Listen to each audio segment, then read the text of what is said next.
Hello friends, welcome to with my মুভিয়াল। আজকে চলে এসেছি তোমাদের সঙ্গে একটা বিশেষ বিষয় শেয়ার করব বলে। গত 29শে মার্চ 2025 স্যাটার্ন ট্রানজিট হয়েছে।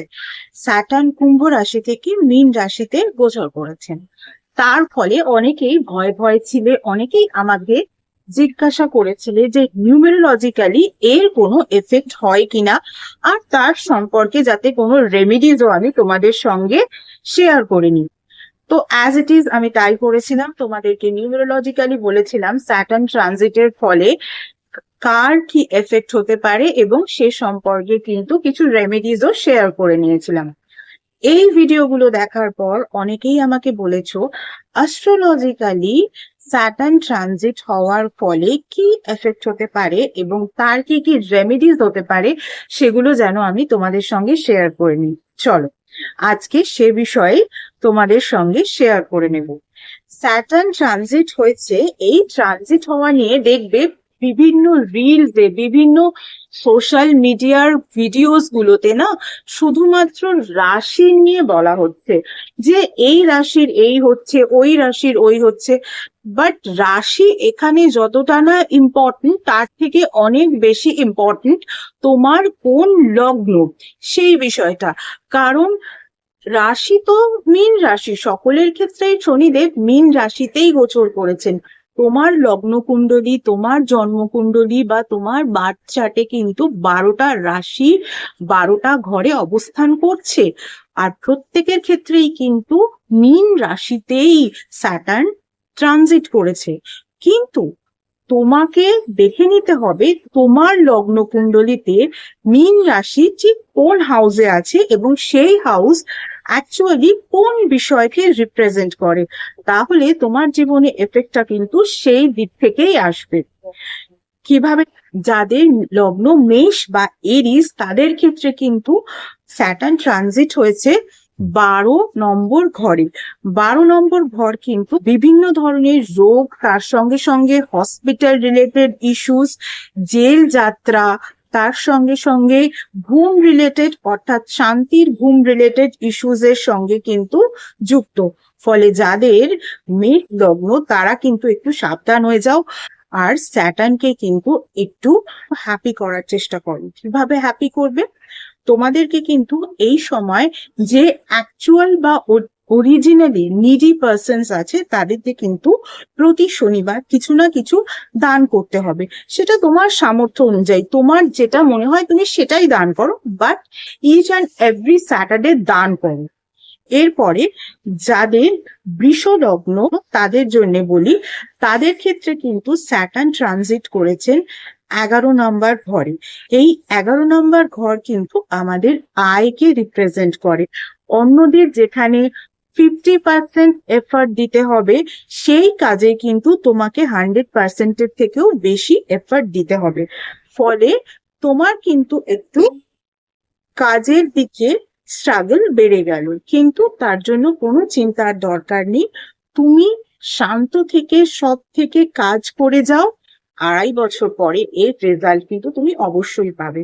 এই 2.5 বছর হয়তো তোমাকে একটু অতিরিক্ত খাটতে হতে পারে, বাট আগামী 2.5 বছর পরে তখন কিন্তু তুমি দেখতে পাবে তোমার কিন্তু একটা দারুণ উপার্জন তোমার জন্য রেডি।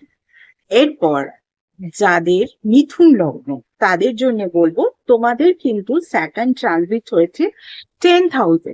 10th হাউস কিন্তু আমাদের প্রফেশনকে রিপ্রেজেন্ট করে। সুতরাং তোমরা কিন্তু এবার একটু হ্যাপি হ্যাপি হয়ে যাও, কারণ যারা প্রফেশন রিলেটেড বিষয়গুলোতে প্রচন্ড ভাবে স্টাক হয়েছিলে সেই সব বিষয়গুলো কিন্তু এবার কেটে যাওয়ার সম্ভাবনা একেবারে চূড়ান্ত ভাবে দেখা যাচ্ছে। অর্থাৎ তোমাদের কিন্তু প্রফেশনালি অনেক গ্রোথ দেখা যাচ্ছে। যারা এখনো পর্যন্ত প্রফেশন ঠিক করে উঠতে পারোনি তারা কিন্তু নতুন করে কিছু প্রফেশন শুরু করতে পারো। জব রিলেটেড ইস্যুস যদি কারোর থেকে থাকে সেইগুলোও কিন্তু কেটে যাবে। ফলত তোমাদের কিন্তু প্রফেশনালি এই সময় একটা দারুণ ব্যাপার কিন্তু তোমরা ফিল করতে পারবে আগামী 2.5 বছর ধরে। তবে হ্যাঁ, যখন তুমি উপার্জন করবে তোমার প্রফেশন থেকে, তখন কিন্তু তোমাকে একটু হলেও নিডি পার্সনকে দান করতে হবে। স্যাটার্ন কিন্তু অলওয়েজ এটাই চান। স্যাটার্ন যখন তোমাকে অনেক টাকা পয়সায় ভরিয়ে দেন, উনি কিন্তু এটাও চান যে তুমি কিন্তু তার থেকে কিছুটা অংশ অ্যাকচুয়ালি যারা নিডি পার্সন তাদেরকে দান করো। তোমার সামর্থ্য অনুযায়ী, তোমার ইচ্ছে অনুযায়ী তুমি অ্যাকচুয়াল নিডি পার্সনদেরকে কিন্তু দান করবে। এরপর যাদের কর্কট লগ্ন, কর্কট লগ্নের লোকজনের এরপর যাদের কর্কট লগ্নের জন্য কিন্তু এই স্যাটার্ন ট্রানজিট খুব একটা ভালো হবে না। তার কারণ এই সময় কিন্তু স্যাটার্ন তাদের 9th হাউসে ট্রানজিট করেছে। 9th হাউস আমাদের ভাগ্যের হাউস, আর শনিদেব কিন্তু ভাগ্যের সঙ্গে যুক্ত নন। তিনি কিসের সঙ্গে যুক্ত? কর্মের সঙ্গে। তুমি কাজ করো, ভালো কাজ করো, ভালো রেজাল্ট পাও। আর যদি তুমি ভালো কাজ না করো তাহলে কিন্তু কোনো রকম কোনো রেজাল্ট নেই। ভাগ্যের সঙ্গে কিন্তু শনিদেবের এই ক্ষেত্রে খুব একটা রিলেশন নেই। এবারে তুমি যদি এমন কিছু কর্ম করো যেটার জন্য তোমার কার্মিক ডেট তৈরি হবে, সেক্ষেত্রে কিন্তু পরের জন্মে তোমাকে সেটা শোধ করতে হতে পারে বা কর্মফল পেতে হতে পারে। কিন্তু এখানে কোনোভাবেই ভাগ্যের সঙ্গে কিন্তু স্যাটার্নের কোনো রকম কোনো যোগসূত্র নেই। আর তার সঙ্গে সঙ্গে এই সময় কিন্তু তোমরা যে কাজই করো না কেন, বাড়ির ম্যাক্সিমাম এল্ডার্সদের সাপোর্ট কিন্তু তোমরা পাবে না। তাই তোমাদের জন্য একটা রেমেডি হলো, যেটা তোমাদেরকে করতে হবে, তোমাদেরকে কিন্তু পেশেন্স বা ধৈর্য রাখতে হবে। হতে পারে তোমাদের হয়তো মনে হবে যে কাজটা তোমরা করছো সেই কাজটা কেউ সাপোর্ট করছে না, তার সঙ্গে সঙ্গে যে কাজটা তোমার করা উচিত তুমি সেই রকম আলটিমেট অ্যাকচুয়াল কাজ তুমি পাচ্ছ না। ঠিক আছে, আগামী 2.5 বছর একটুখানি এই বিষয়টাকে ধৈর্যের সঙ্গে সহ্য করে নাও, তারপর নিশ্চয়ই সেটা কেটে যাবে। তোমার রেমেডি কিন্তু অবশ্যই এই সময় ধৈর্য রাখা। এছাড়া যারা আমার থেকে পার্সোনাল কনসালটেশন নিতে চাও তাদের বলি, পার্সোনাল কনসালটেশন কিন্তু একেবারেই ফ্রি কনসালটেশন নয়, সেটা এক পেইড কনসালটেশন। Regarding what?